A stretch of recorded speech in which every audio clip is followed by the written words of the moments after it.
In 2011, a wise man named Khatana Bhai told Jordan, "टूटे हुए दिल से ही संगीत निकलता है." And just like that, Bollywood decided that male genius is born from female suffering. So I finally watched Sanyara after all of the buzz around the film died down, and I couldn't help but feel a sense of what a film like that reminded me, especially in parts.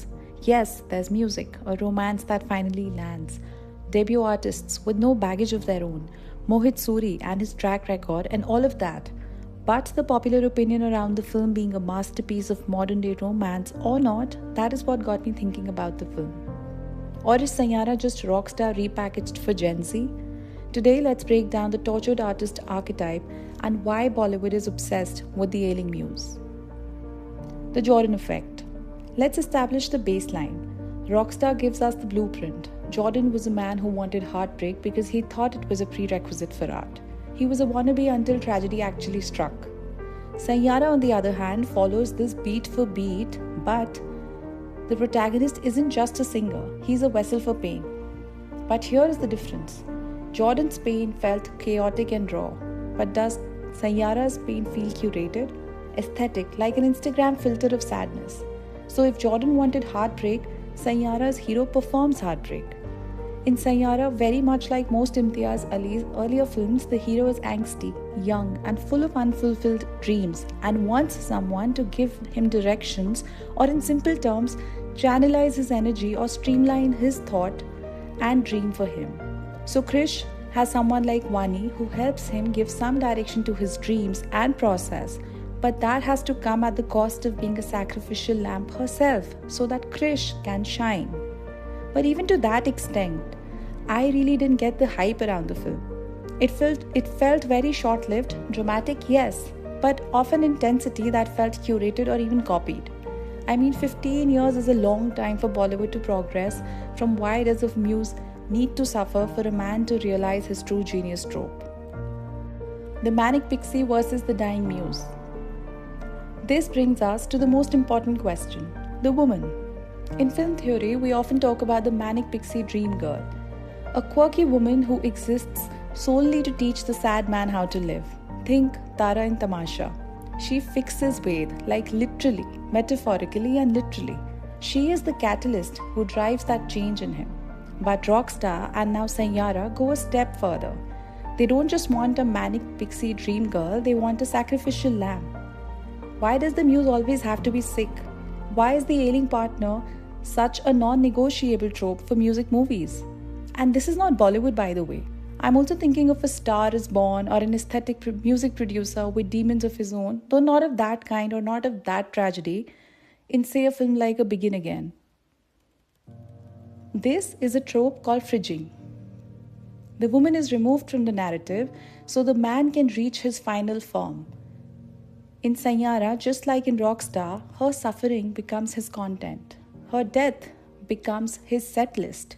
Is that romantic? Or is it just actually kind of toxic? But yeah, for starters, Vani is not dying immediately and you need not start comparing the film literally to Rockstar. We can say that at least her character has more agency in the film than Nargis's character in Rockstar. While Heer is free-spirited and independent before she's married off and loses her sense of self, Vani is quite a confident writer whose writing abilities at least are never questioned. So, she does have more agency in the sense that besides being an ailing muse, she also proactively contributes to the singing success of Krish Kapoor. She contributes creatively, disappears narratively, and returns conveniently.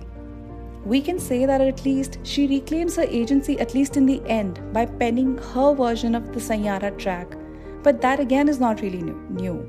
Is it? I guess even Rockstar had the female version of Tum Ho when he literally passes away at the end of the film. The ghost of Aashiqui 2. We can't have this conversation without mentioning the grandfather of Gen Z heartbreak. Yes, I'm talking about Aashiqui 2. But there's a twist. In Aashiqui 2, the man destroys himself to save the woman's career. It was a tragedy of sacrifice. Something that we also see to a certain extent in the critics' favorite, A Star Is Born, a film I have tried to like but not very much. This is the one starring Bradley Cooper and Lady Gaga. So, coming back to Rockstar and Sanyara, both these films flip this convention. The woman is sacrificed for the man's legacy. It seems that for a new generation of romance films that are following really bad examples of intensity and dramatic romances, love isn't enough. Trauma is the new currency of romance. We also cannot discuss both films without not talking about the music of Rockstar and Saiyaara.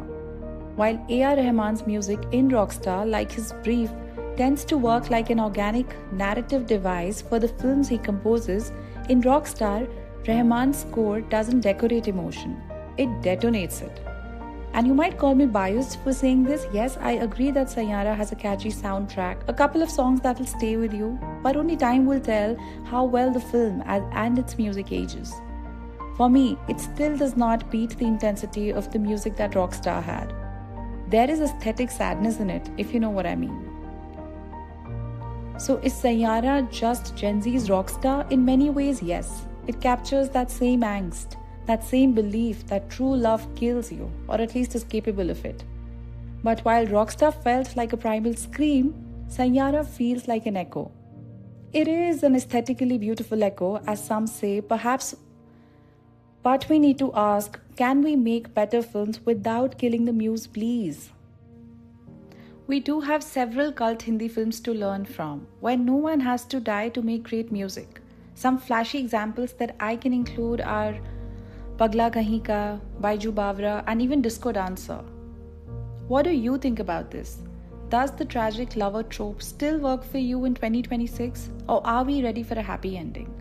Please let me know in the comments below, and if you happen to enjoy this video, please don't forget to like, share, and subscribe for more content like this. Thank you for watching.